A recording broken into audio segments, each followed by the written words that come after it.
নিজেকে নিয়ে একটা মিথ্যা কথা বলার হলে কি বলতেন? আমার কোনো দুঃখ নাই। দুঃখই আমার সাথেই আছে, তবু দেখো দুঃখী আমি নই তো। নিজেকে নিয়ে একটা মিথ্যা কথা বলার হলে কি বলতা? মিথ্যা কথা? পৃথিবীতে সবচাইতে আমি সুখী মানুষ।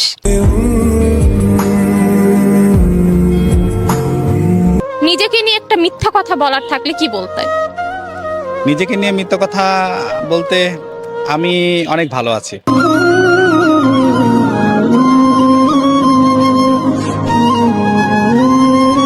ভাই একটা হাই ক্যামেরার সামনে। আপনাকে একটা প্রশ্ন করতে চাই, সেটা হচ্ছে নিজেকে নিয়ে একটা মিথ্যা কথা বলার হলে কি বলতেন? আমার জীবনে কোনো স্বপ্ন নাই।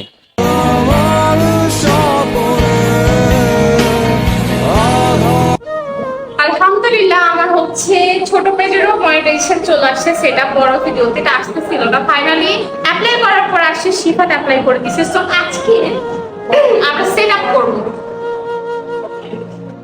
তোমরা যারা ফেসবুক পেজে কাজ করতে চাচ্ছ বা অলরেডি তোমাদের একটা পেজ আছে কিন্তু পেজটাকে কেমনে গ্রো করবা, ভাইরাল হচ্ছে না, এইসব নিয়ে ডিপ্রেশনে আছো, তারা শিফাতের কোর্সে জয়েন হতে পারো। শিফাত পেজ খোলা থেকে শুরু করে ফেসবুক পেজ মনিটাইজেশন করা, পেজের যত নিয়ম কানুন আছে সবকিছু নিয়ে এটা কোর্স খুলছে। আর তোমরা তো অনেকেই জানো আমার পেজের 0 ফলোয়ার্স থেকে এখন অব্দি আমার পেজটা শিফাত হ্যান্ডেল করে থাকে। আর তার যে কোর্স আছে সেখানে অনেকেই জয়েন হয়েছে।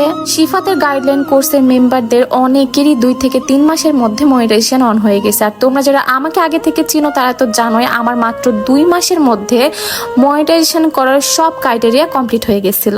তো আর দেরি কিসের? তোমরা যারা ফেসবুকে কাজ করতে চাও তারা শিফাতের সাথে যোগাযোগ করতে পারো, আমি তার আইডি লিংকটা কমেন্ট বক্সে দিয়ে দিব। আর হ্যাঁ, এটা কিন্তু অবশ্যই পেইড, যেহেতু একজন মানুষ তোমার পিছনে খাটবে, তোমার পেজের পিছনে সময় দিবে, সো তার তো একটা পারিশ্রমিক থাকেই। এটা হাই প্লিজ। হাইয়ের জন্য কি কারণে? জাস্ট এটা কন্টেন্ট নিচ্ছিলাম, এটা হাই। ওকে, আমি জাস্ট একটা প্রশ্ন করব আপনাদের দুজনকে। নিজেকে নিয়ে একটা মিথ্যা কথা বলার হলে কি বলতেন? প্রচুর খারাপ।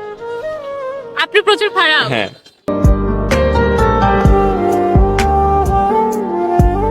আপনাকে ধরি। নিজেকে নিয়ে একটা মিথ্যা কথা বলার হলে কি বলতেন? অনেক লয়াল, অনেক লয়াল।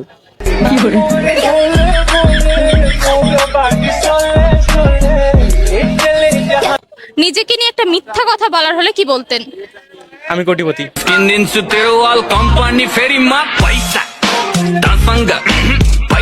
নিজেকে নিয়ে একটা মিথ্যা কথা বলার হলে কি বলতেন? আমি সিঙ্গেল।